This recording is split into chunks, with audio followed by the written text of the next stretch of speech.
Esta é a era do Espírito Santo. Jesus disse a seus discípulos que era necessário que ele fosse embora para que o Espírito viesse sobre a igreja. E no dia de Pentecostes, o Espírito desceu sobre os 120 crentes fiéis que estavam aguardando sua presença em Jerusalém e os encheu de poder.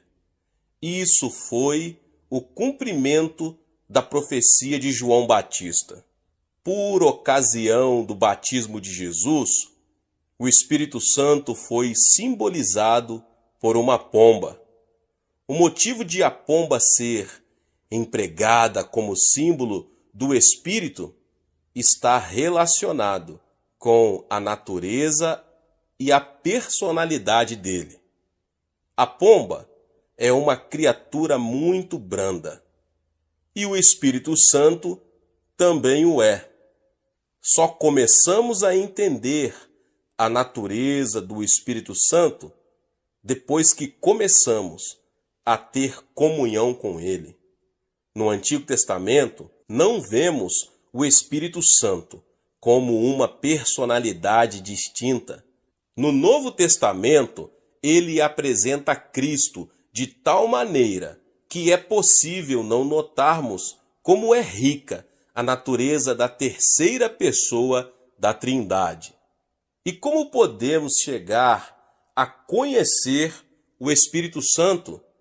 Só nos tornamos conscientes da sua natureza quando nos entregamos de fato à oração.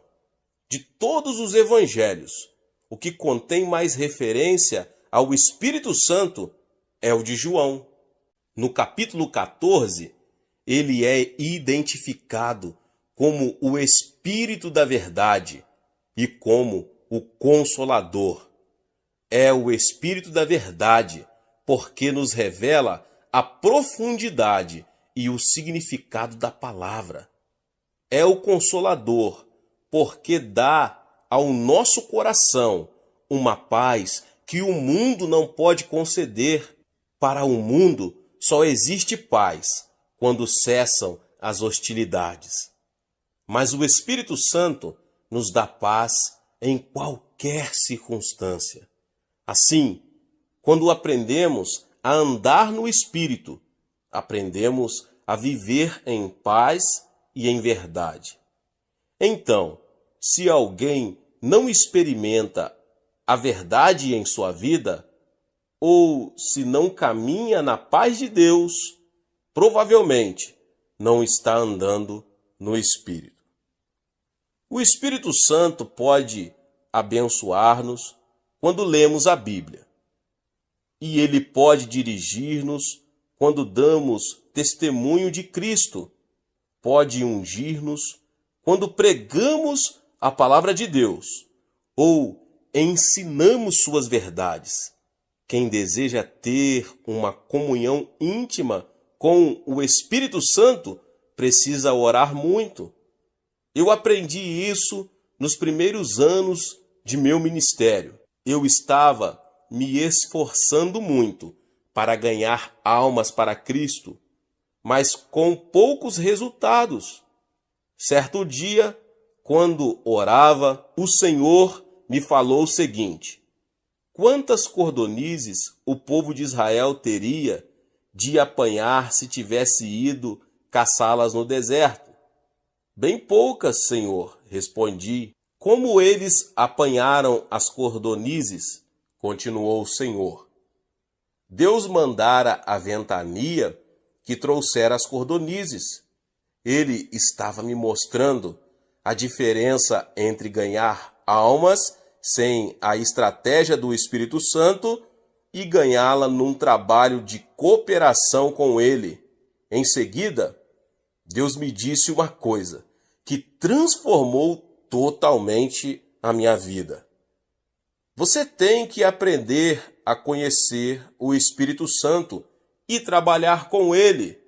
Eu sabia que era regenerado, sabia que estava cheio do Espírito Santo, mas sempre pensava que o Espírito Santo era apenas uma experiência de vida cristã e não uma personalidade. Então, para conhecer o Espírito Santo, eu teria que passar algum tempo em conversa com ele e também deixar que ele falasse comigo. E foi essa comunhão com o Espírito Santo que operou todas as grandes mudanças que ocorreram em meu ministério. A criação de sistema de células na igreja nasceu da comunhão com o Espírito Santo em oração. A fundação do nosso ministério, crescimento da Igreja Internacional, também resultou da comunhão com o Espírito Santo. E, na verdade, todos os grandes princípios espirituais que ensino na Coreia e em outras partes do mundo foram aprendidos numa genuína e íntima comunhão com o Espírito Santo, em oração e não em compêndios teológicos. E essa comunhão com o Espírito Santo tem sido vital em minha vida pessoal. Eu não poderia mais viver sem essa doce comunhão com a presença dele, com a qual já me acho tão familiarizado. Pela manhã, sinto um revigoramento que me vem dele e inunda meu coração. E assim tenho forças para enfrentar todos os problemas daquele dia, sabendo que serei vitorioso em todas as situações.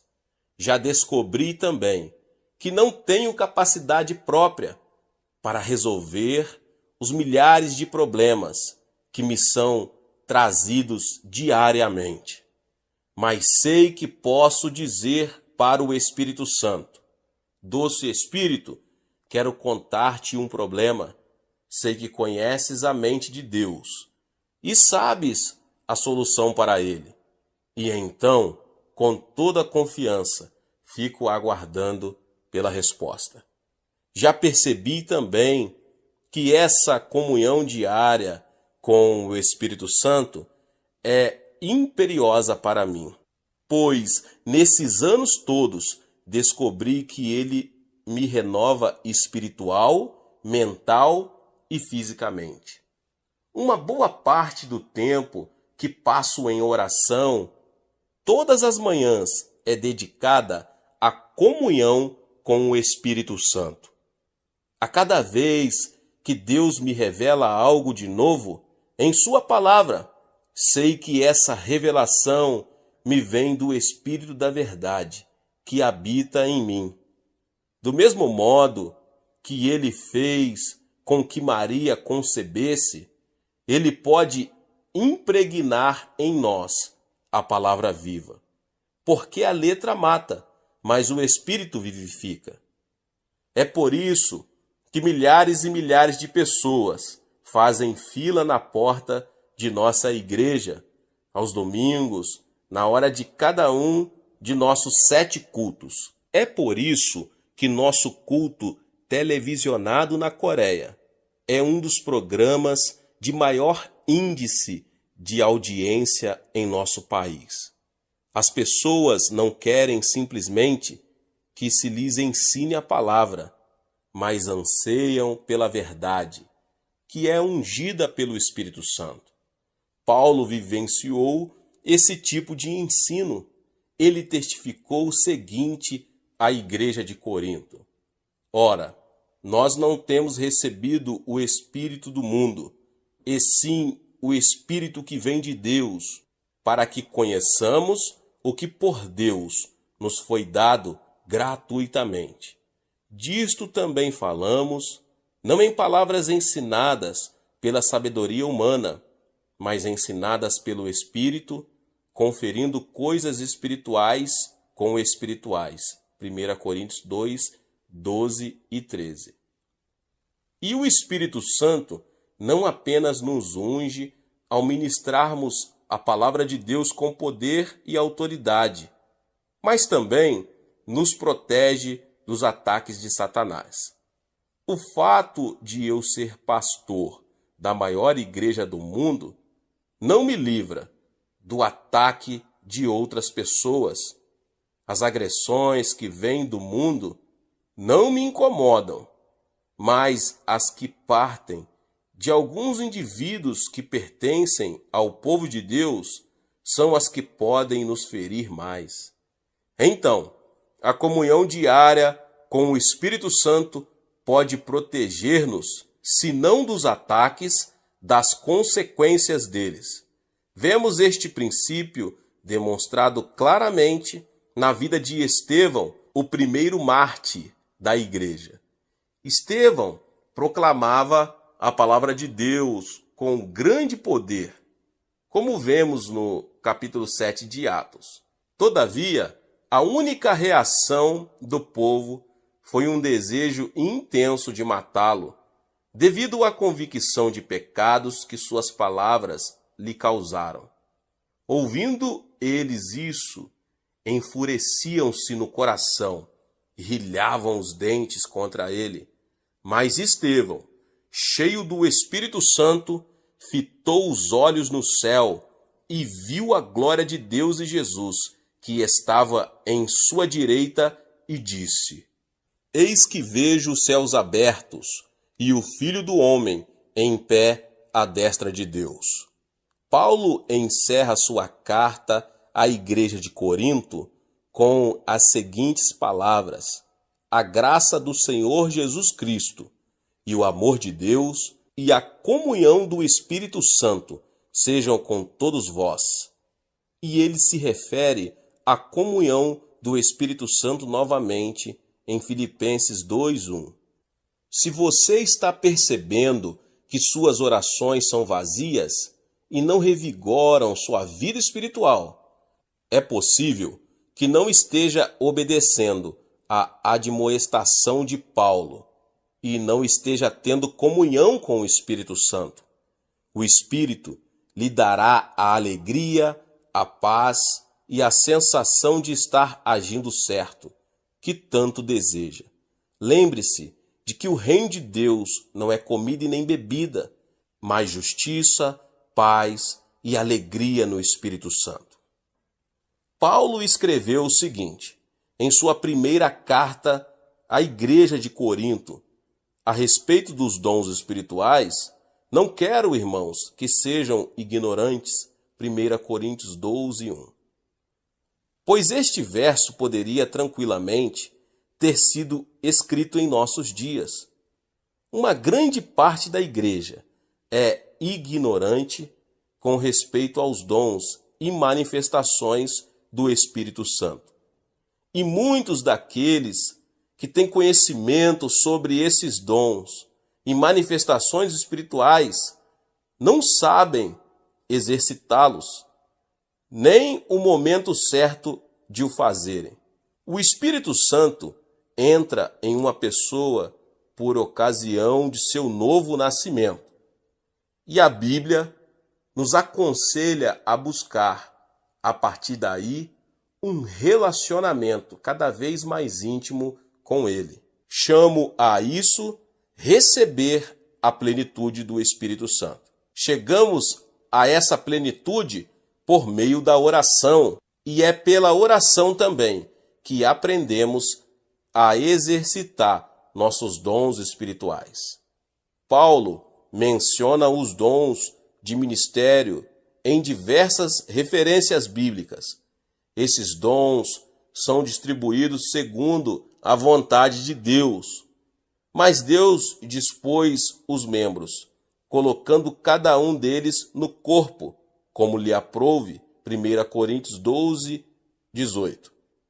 Assim que descobrimos qual é o nosso dom de ministério, é nossa responsabilidade desenvolver esse dom. Não te faças negligente para com o dom que há em ti, o qual te foi concedido mediante profecia, com a imposição das mãos do presbitério. Medita essas coisas e nelas sê diligente, para que o teu progresso a todos seja manifesto. 1 Timóteo 4, 14 e 15. Neste último texto, Paulo diz a Timóteo que, se meditar em oração, poderá desenvolver o dom de ministério que lhe fora dado. Em 1 Coríntios 12, ele apresenta os dons de ministério, não os engatando, mas citando apenas os essenciais: apóstolos, profetas e mestres. Em seguida, acrescenta uma segunda lista de dons de ministério que não são menos valiosos que os primeiros: milagres, dons de curar, socorros, governos, variedade de línguas. Na carta aos Efésios, ele desdobra mais a lista do primeiro grupo de dons de ministério. Ele mesmo concedeu um para apóstolos, outros para profetas, outros para evangelistas e outros para pastores e mestres.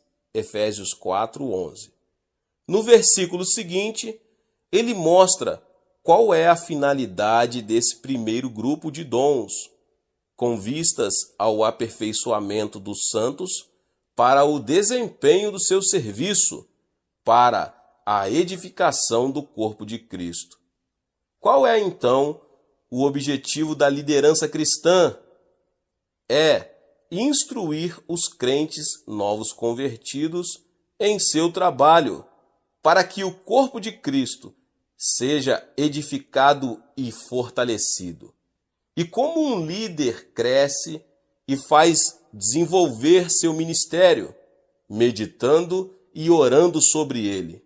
Então, quer seja você pastor ou líder da igreja, dirigente de um grupo menor ou diácono, seu dom só se desenvolverá e crescerá pela oração e meditação. Os dons de ministério espiritual são dados aos crentes pelo Espírito Santo, de acordo com a decisão do Pai. Então, todos os crentes podem ter manifestações do Espírito Santo.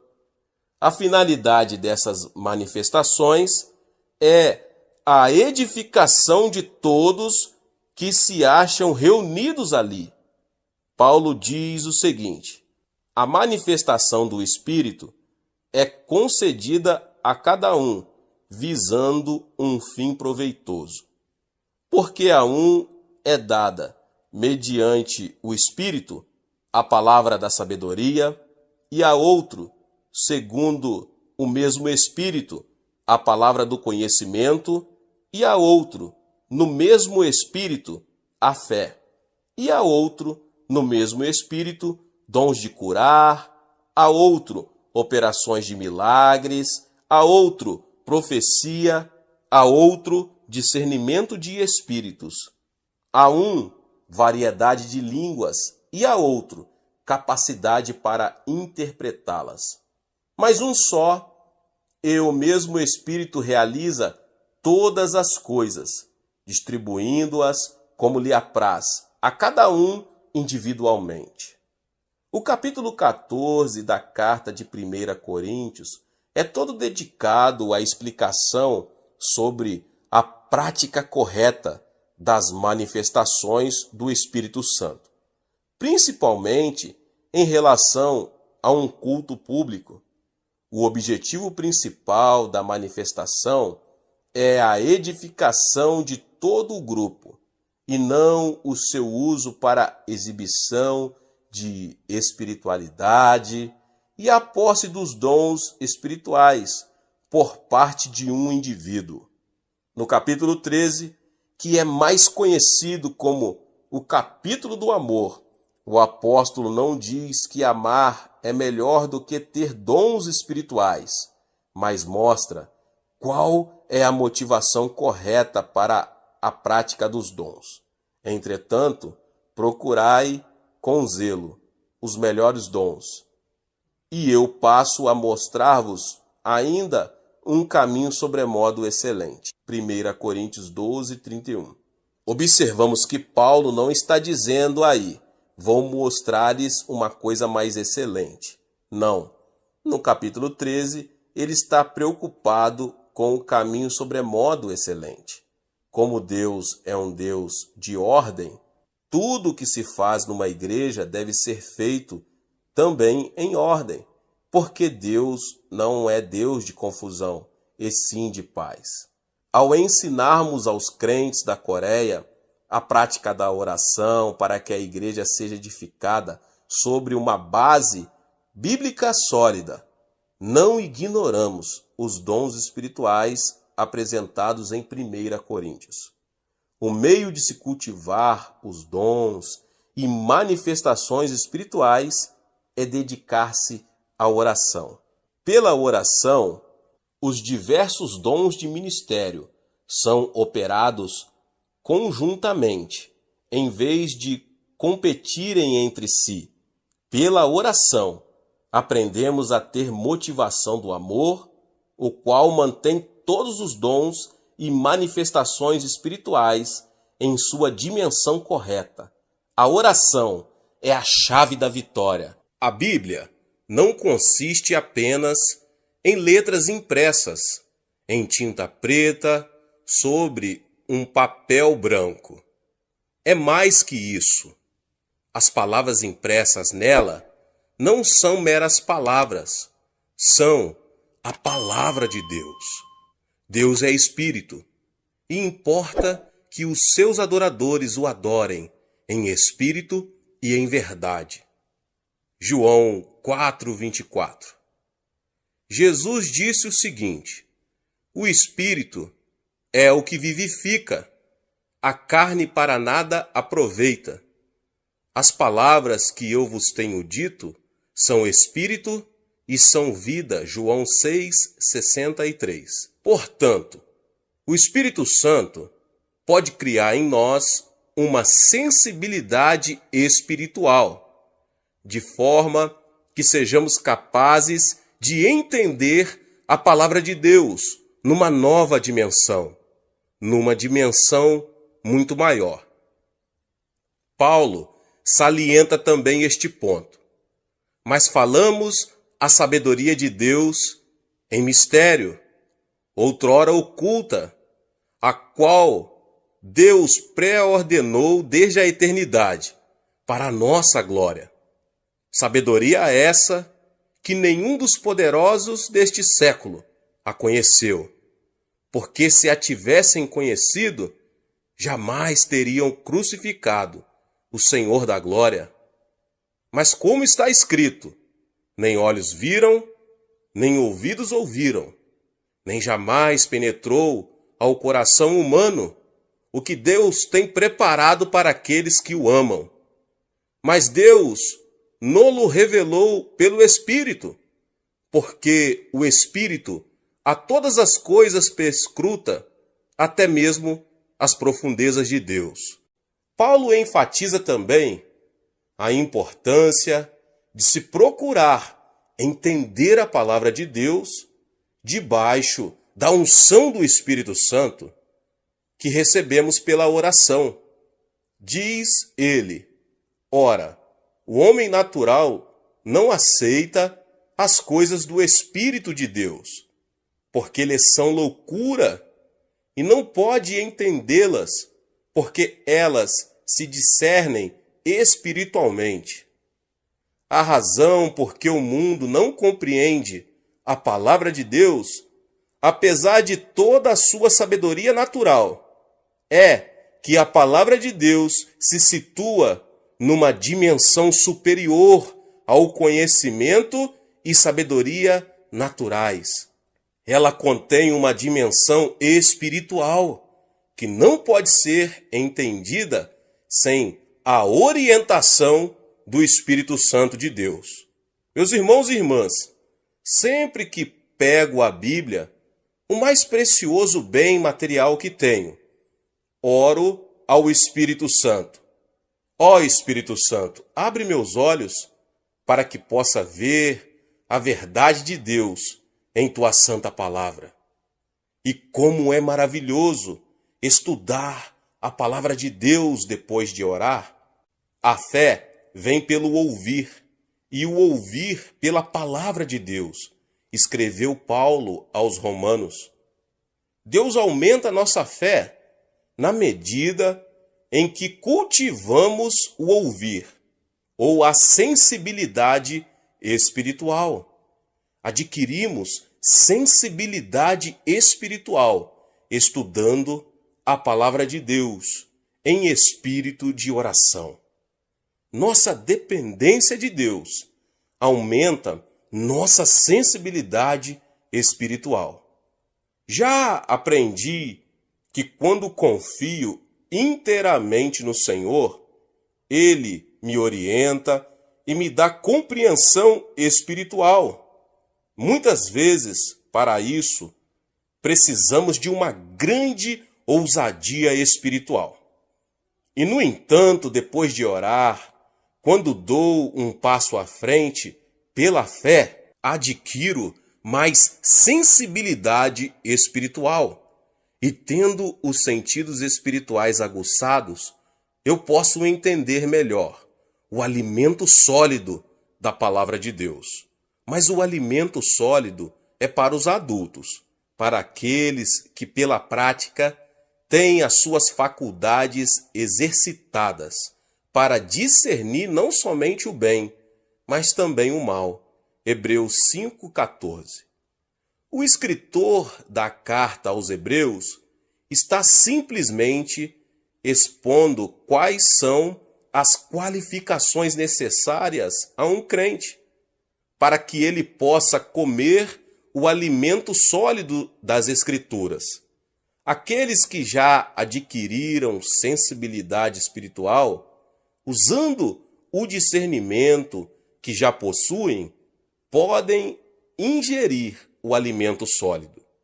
Mas os que ainda não desenvolveram sua sensibilidade espiritual podem ingerir apenas o leite da palavra de Deus. Certa noite, durante o culto devocional de nossa família, um de meus filhos disse uma coisa que revelou como é importante dependermos totalmente do Espírito Santo. Meu filho mais velho disse o seguinte a Grace, minha esposa: Mamãe, eu não vou ficar orando tanto tempo como o papai. Eu sou jovem e tenho confiança em mim. Não preciso orar tanto quanto ele ora, porque teria que pedir tudo a Deus.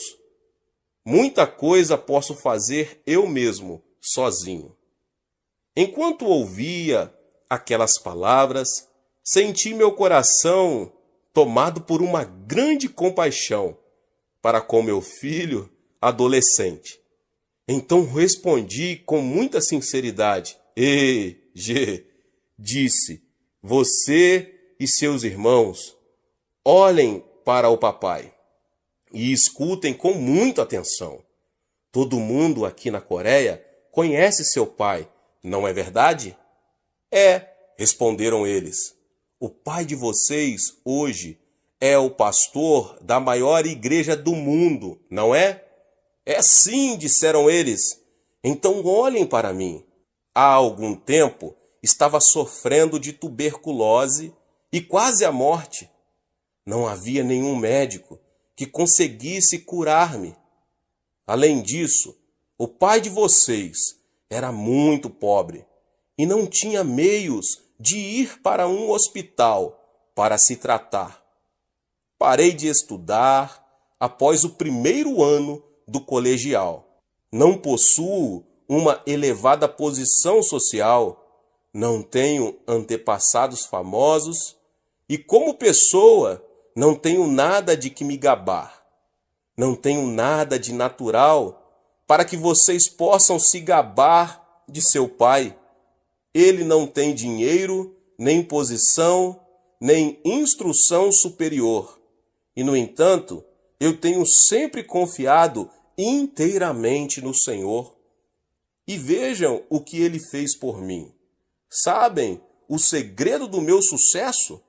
Eu abri meu coração para o Senhor, confiei inteiramente nele e, com o auxílio de Deus, me eduquei. Li todos os livros que vieram às minhas mãos, estudei muito, orando o tempo todo. Hoje, pela graça de Deus, sou o que sou. Filhos, se vocês confiarem apenas em sua própria força, em seus estudos e conhecimento natural, ficarão atolados na lama deste mundo. Não sejam ignorantes, aprendam a depender sempre de Deus, como eu faço.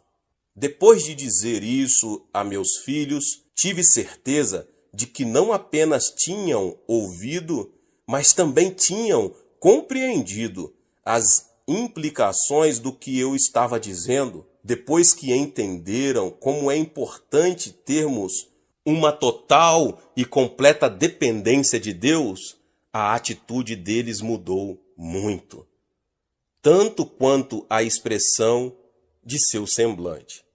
Pela oração, eu não apenas me torno mais sensível à palavra de Deus, mas também aprendo a discernir melhor a presença do Senhor.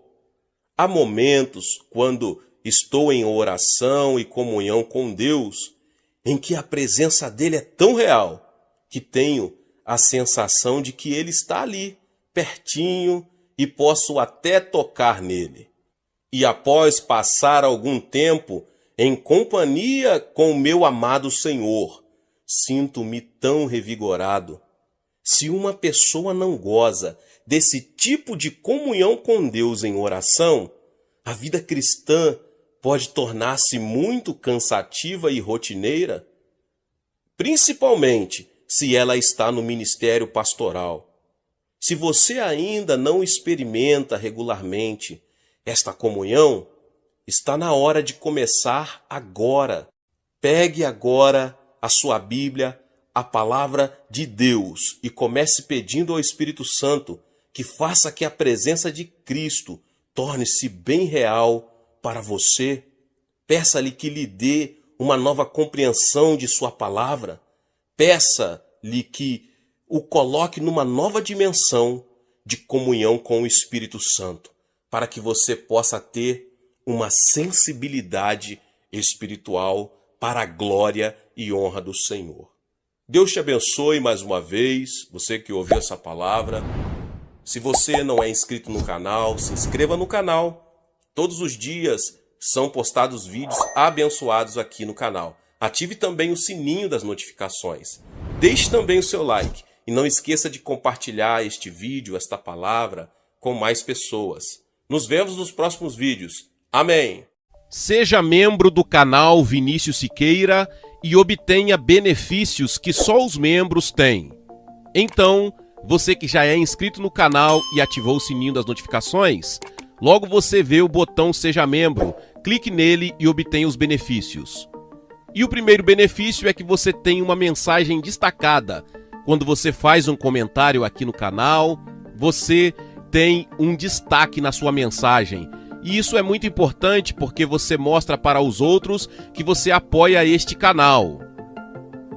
E outro benefício que você tem é que você pode compartilhar os devocionais diários, que são 365 devocionais, que são postados todos os dias aqui no canal. Existe um grupo específico e a pessoa recebe um link que é direcionado para o grupo. E nesse grupo você tem todos os devocionais de todos os dias do mês, que você recebe logo pela manhã, e você tem o benefício de compartilhar esses devocionais com os seus contatos. Esse benefício é apenas para os membros.